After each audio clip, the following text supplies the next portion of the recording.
They came quietly, without fanfare or welcome. In the spring of 1871, the Murphy family arrived in the rural countryside of Appalachia, Virginia, looking for a new beginning. They rented a weathered farmhouse at the edge of the forest, a place locals referred to as Hollow's End, not because it was haunted, but because it stood alone, where the road ended and the woods began. Henry Murphy was a man of few words, a former Union soldier. He carried the haunted look of someone who had seen too much and refused to speak of it. He was tall, broad-shouldered, and strict. His wife, Elizabeth, was soft-spoken and nervous, always glancing over her shoulder. The couple had 4 children, Daniel 12, Sarah 9, Thomas 6, and Mary, the youngest, only 4 years old. They arrived in a creaky wagon piled with crates, a Bible wrapped in cloth, and a locked chest that none of the neighbors ever saw opened. At first, the family kept to themselves, but that wasn't unusual for folks settling into a new place.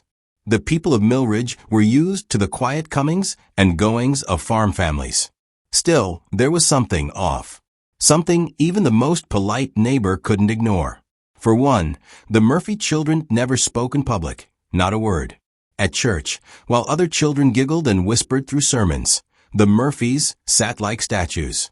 Their eyes would dart nervously, as if waiting for something, watching their father more than the preacher. Then came the rumors. A schoolteacher, Miss Evelyn Price, claimed the children whispered to each other in strange syllables when they thought no one was listening. She said it sounded like Latin, but broken, twisted, as if they were reciting something backwards. When she mentioned it to Elizabeth, the woman turned pale, shook her head, and said, "They only say what they've been taught." The neighbors noticed the bruises too. Lil Mary had a black eye one Sunday. Daniel once arrived at school with what looked like scratch marks down his back. When asked, he simply lowered his eyes and said he fell in the woods. Henry brushed off any concern. "Kids roughhouse," he'd say. "They're just learning discipline." But the unease grew. At night, strange lights flickered through the farmhouse windows, candles burning well past midnight. Some said they saw Henry pacing in circles in the yard, barefoot, muttering prayers under his breath. Elizabeth was seen walking into the woods at dawn and returning at dusk with her dress soaked, eyes puffy from crying. More than once, neighbors swore they heard music from the Murphy property, not the cheerful sounds of fiddle or banjo, but low, droning chants. Some thought it was a phonograph, though none had ever seen one on the farm. By autumn of that first year, the local preacher, Reverend Walker, paid the Murphys a visit. He returned visibly shaken and refused to speak of what he'd seen, only telling others that the Lord was not welcome in that house. No one knew what to make of it. Were the Murphys hiding a secret? Were they part of some obscure religious sect? Or were they simply broken by war and loss, struggling to hold their family together in the only way they knew how? Whatever the reason, the town grew wary. Children were told not to go near the Murphy property. Letters were sent less frequently. And though Elizabeth came into town once a month for flour and salt, she barely spoke, keeping her eyes on the ground. One day in late October, a neighbor's dog went missing. The next morning, the same neighbor found blood near the edge of his property, along with clumps of black fur and what looked like a crude symbol carved into a tree. He didn't tell the sheriff. Instead, he packed up and moved his family across the county line. Winter arrived early that year. Snow fell in early November, blanketing the forest in silence. And inside that cold, lonely house, the Murphy family was unraveling in ways no one outside could see. It wouldn't be long before the first tragedy struck, and once it did, nothing would ever be the same again. It was the coldest November in years. The snow came early that winter, burying the countryside in a thick white silence. Trees stood like sentinels around the Murphy farmhouse, their bare limbs creaking in the wind. Inside, the family moved about like ghosts, quiet, tense, and trapped with each other as the wind howled outside. Then came the scream. It pierced the early morning stillness on November 12, 1872, echoing across the snow-covered fields. A farmhand working a mile away swore he heard it clearly, a child's voice, sharp and shrill, the kind of sound that makes your blood go cold. By the time anyone arrived, it was too late. Little Mary Murphy, just 4 years old, was found dead in her bed. Her small hands were clenched into fists, her mouth frozen open in a silent cry. Her eyes, wide and glassy, stared at the ceiling as if something terrifying had been the last thing she saw. The town doctor, Dr. Collier, was called in immediately. He examined her and, after a long silence, gave the only explanation he could. Natural causes, though rather strange. When pressed, he admitted that Mary's body showed no signs of illness, injury, or struggle. Yet her expression was one of pure horror. The official cause of death was listed as unknown. Elizabeth Murphy was inconsolable. She cradled Mary's body for hours before finally allowing it to be taken. She refused to speak to anyone. Henry, on the other hand, remained calm. Too calm. He didn't shed a tear. He simply wrapped Mary in a white sheet and placed her in a wooden coffin he had built himself. He nailed it shut in silence. At Mary's funeral, only 3 townspeople came. No one spoke. No one sang. As the coffin was lowered into the frozen ground, Elizabeth suddenly began to wail, a sound so raw and unearthly that even the preacher flinched. She collapsed at the grave, whispering something over and over. We should have never opened it. No one asked what it was. After that day, everything changed inside the Murphy house. Elizabeth stopped attending church completely. Sarah and Thomas, the younger children, were pulled from school. Daniel, the oldest, was seen less and less. When he did appear in town, he looked thinner, jumpier. He'd flinch at loud noises and avoid eye contact with adults. And Mary's room, Henry nailed it shut, boarded the door from the outside, and painted over it. When the local pastor asked why, Henry replied flatly, "She's still in there." No one dared ask him what he meant. Then came the second death. Exactly 5 weeks later, on a snow-drenched December morning, Daniel Murphy was found floating in the family's well. His body was discovered by a neighbor's son who had come to deliver eggs. He dropped the basket in terror and ran back to town to tell the sheriff. When the sheriff and Dr. Collier arrived, they pulled Daniel's body from the icy water. He had no injuries, no rope burns, no bruises, only water in his lungs. He had drowned. But how?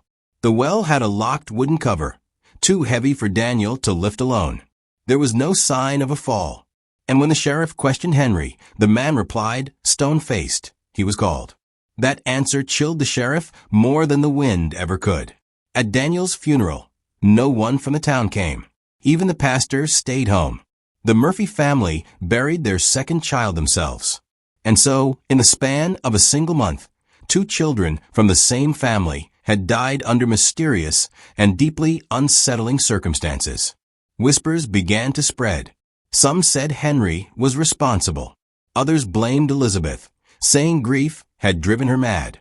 But there were darker theories too, talk of curses, of spirits, of something old and angry that had been disturbed. The town began to avoid the Murphys entirely. Children crossed the road to avoid their house. Deliveries were left at the end of the path. And every so often, someone walking by the woods would hear a faint sound drifting through the trees, the soft voice of a child, singing lullabies in the snow. But no child lived there anymore. Not really. By the early months of 1873, the Murphy farmhouse no longer looked like a home. It looked like a warning. Windows once lit by candlelight were now covered with thick, dark curtains. The front porch sagged under the weight of snow and silence. Smoke no longer rose from the chimney. To the townspeople of Millridge, it was as if the house had been swallowed whole by the forest that surrounded it. No one visited anymore, except the whispers. Rumors had begun to grow louder, more frequent. A delivery boy named Samuel claimed that when he came to drop off a parcel, he heard scratching from inside the boarded-up bedroom, the one where Mary had died. He told his mother he heard a little girl's voice whispering through the wood. He refused to return. The family's behavior only deepened the mystery. Elizabeth was now seen wandering the woods barefoot, even in the snow, her nightgown soaked and trailing behind her. One neighbor claimed to have seen her digging in the frozen soil behind the barn, mumbling scripture. When asked about it later, she denied leaving the house at all. But strangest of all were the symbols. Carved into the trees surrounding the Murphy property were odd markings, circles, inverted crosses, and shapes no one could identify. One farmer, out hunting for game, discovered an entire grove of trees carved with the same shape, a circle split in two by a jagged line. He never returned to that area. Inside the house, things were worse. Much worse. Sarah and Thomas, the two surviving children, had stopped speaking entirely. When a new schoolteacher, Miss Lydia Moore, came to inquire about their absence, she was greeted by Elizabeth, who stood in the doorway but never invited her in. Behind her, Lydia glimpsed the children sitting motionless at a table, staring at a candle that had burned almost to the base. Elizabeth told the teacher they're learning the truth, and then shut the door. Miss Moore never returned. Days later, she disappeared on her way home. Her horse returned without her. Her satchel was found a mile from the Murphy property, torn and soaked in something dark. The sheriff, under pressure from the town, decided to investigate. But Henry Murphy refused to let him enter the house. He stood on the porch with a shotgun in his hands, his eyes wild, his voice trembling. "This house is God's burden now. Leave it be." The sheriff backed off. He had no legal reason to force entry, but he warned the town council that something was deeply wrong. He wasn't the only one who thought so. The local postmaster noted that the Murphy family had stopped sending or receiving mail. The general store clerk said Elizabeth's monthly visits had stopped. One neighbor, curious and concerned, decided to approach the house one evening with a lantern. As he neared the front gate, he heard singing, a low, droning sound like a hymn sung in reverse. He turned and fled without ever reaching the front porch. Something was inside that house. Something that didn't want to leave. And then it stopped. For nearly 2 weeks, no one heard anything. No sounds. No sightings. The chimney remained cold. The barn door swung in the wind, unattended. And the forest around the house fell into an eerie, unnatural silence. That's when the sheriff made his decision. He gathered 2 deputies and the town preacher, and together they walked to the Murphy house. What they found inside would haunt them forever. The front door was unlocked, creaking slowly open as they approached. The inside was freezing, despite the fireplace still being stacked with unburnt wood. The walls were covered in scratches, deep, deliberate gouges that looked more like claw marks than anything a human could make. Furniture was overturned. Tables splintered. Candles burned down to blackened stubs. A trail of dried mud led from the front hall to the basement door. And on the hallway wall was a symbol drawn in blood, the same jagged circle that had appeared on the trees.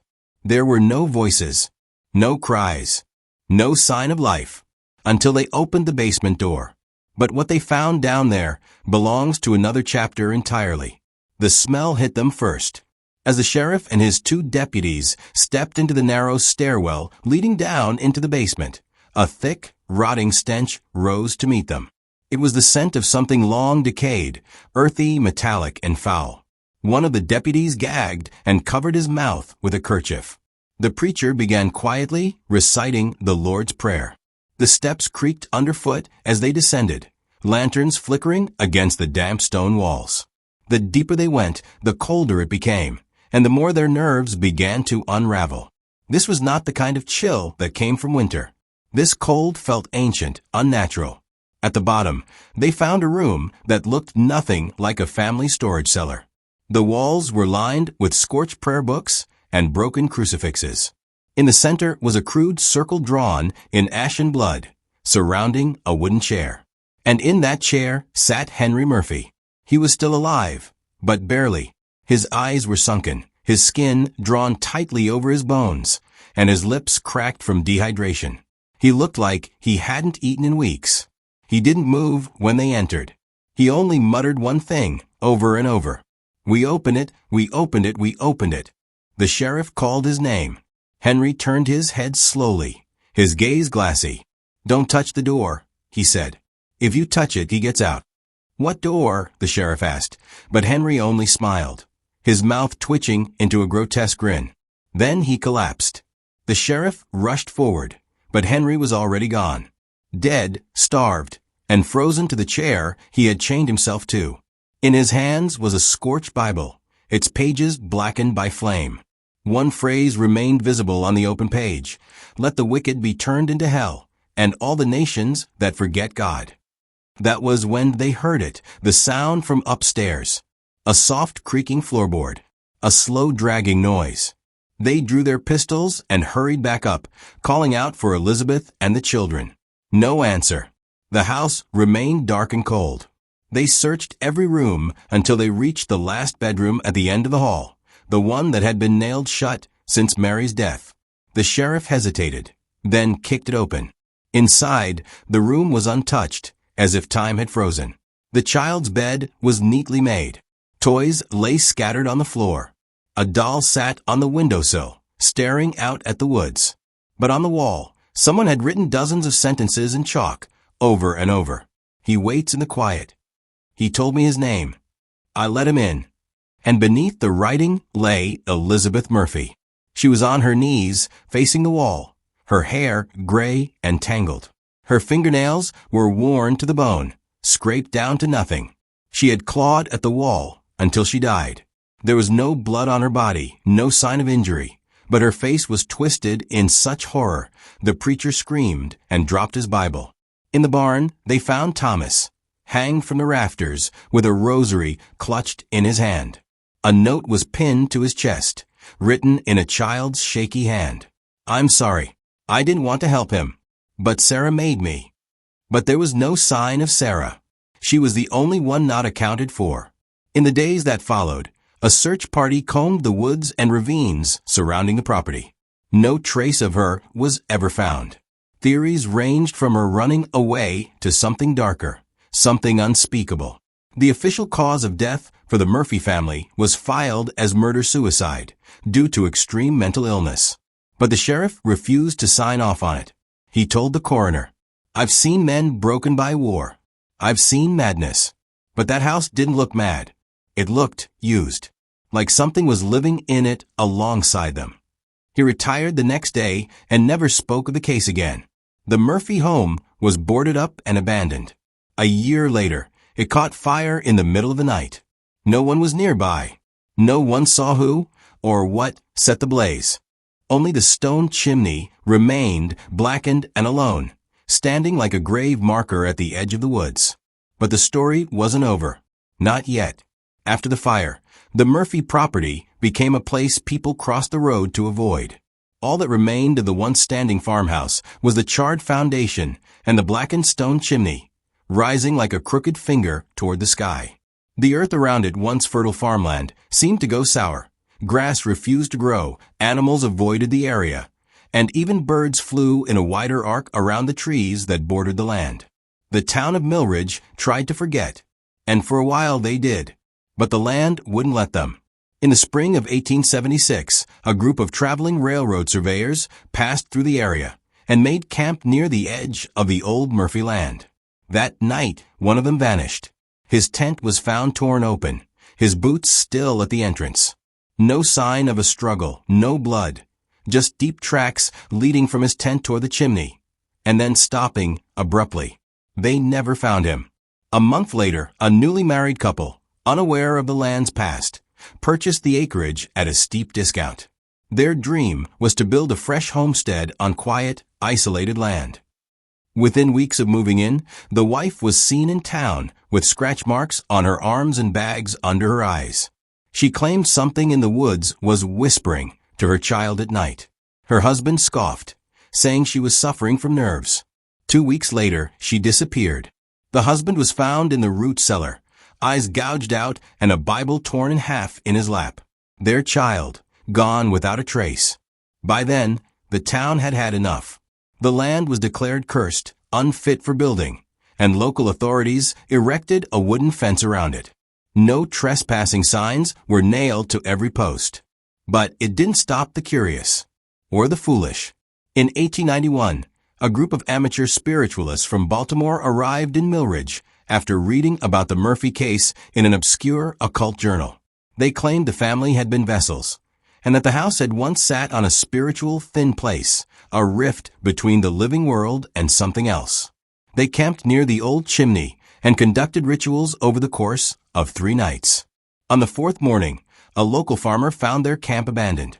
Their lanterns were still burning, untouched. Their food remained unspoiled. But the grass around the chimney had been scorched in a perfect circle. The spiritualists were never found. Over the next few decades, the Murphy land was left alone, a forgotten scar on the edge of town. Generations passed. Stories turned into rumors.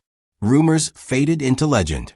But every few years, someone would see a little girl in a white nightgown standing at the edge of the woods.